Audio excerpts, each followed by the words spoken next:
In the dense, mist-shrouded mountains of West Virginia, where the wind whispers through the hollers and the forest looms heavy with shadows, lies an abandoned coal mine locals call the Hollow Mine. Officially, it was named Braxton No. 7, a coal shaft that had long since been boarded up after a collapse in the early 1950s. But the miners who worked there before it closed would tell you something far stranger caused the shutdown. Most of them are gone now, dead or moved away, but their children still pass down the stories in low, hushed voices over campfires. They say Braxton No. 7 wasn't just a coal mine, it was a gateway. Back in 1949, the mine was thriving. Men worked long hours in the dim light of their carbide lamps, their pickaxes ringing out in the cold, damp darkness. The work was grueling, but it was honest, and it fed families. Then one day the first man disappeared. His name was Clayton Clay Marner, a tough, no-nonsense miner who was known for his refusal to believe in superstitions. When Clay didn't show up for his lunch break, the crew assumed he'd just fallen asleep in one of the alcoves. But after hours of searching, all they found was his pickaxe lying on the ground in a tunnel deeper than anyone had seen him venture. The strange thing, the blade of the pickaxe was bent, as though something had gripped it with inhuman force. 2 days later, another man vanished, then another. Every time, their tools would be found in odd places, sometimes embedded in the walls, sometimes twisted into shapes that no man could have managed on his own. Rumors began to spread. Some said it was a pocket of bad air, a natural phenomenon that could suffocate a man before he even knew what hit him. Others whispered about creatures in the dark, things that weren't entirely human. What sealed the mine's fate, though, was the humming. It started as a low, droning sound, barely perceptible at first. The miners thought it was just the vibration of the equipment echoing through the shafts. But the noise grew louder over the weeks, until it sounded like a deep, resonant chant. It echoed from every corner of the mine, so no one could tell where it was coming from. Some swore they could hear voices in the hum, muttering in a language no one could understand. Then came the dreams. The miners started having the same nightmare, every single one of them.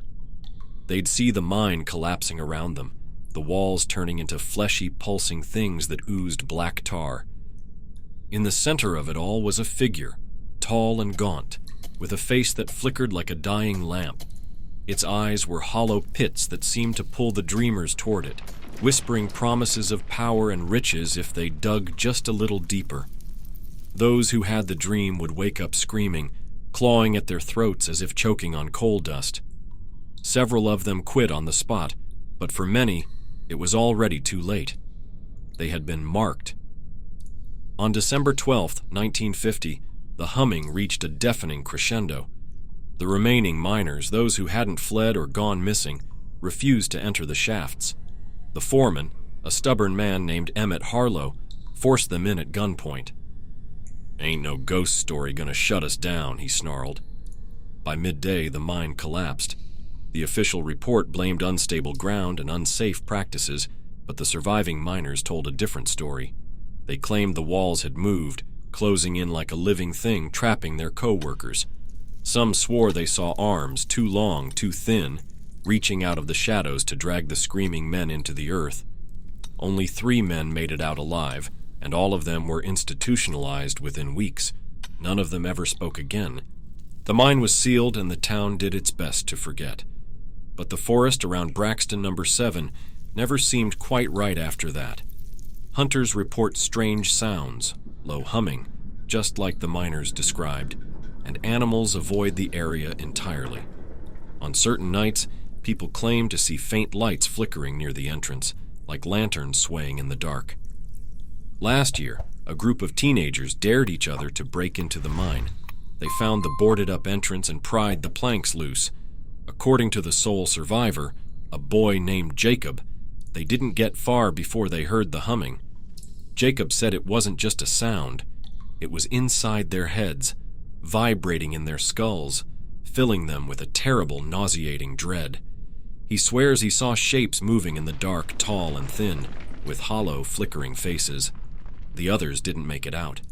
When the search party went in to retrieve the bodies, they found nothing but their flashlights, melted into warped, unrecognizable forms. Now, the locals know better than to go near Braxton number 7. They say the mine's still hungry, and it won't stop until it's fed. The humming? That's just its way of calling out for more. So if you ever find yourself deep in the hills of West Virginia and you hear a low, droning hum, don't go looking for the source. Some doors were never meant to be opened.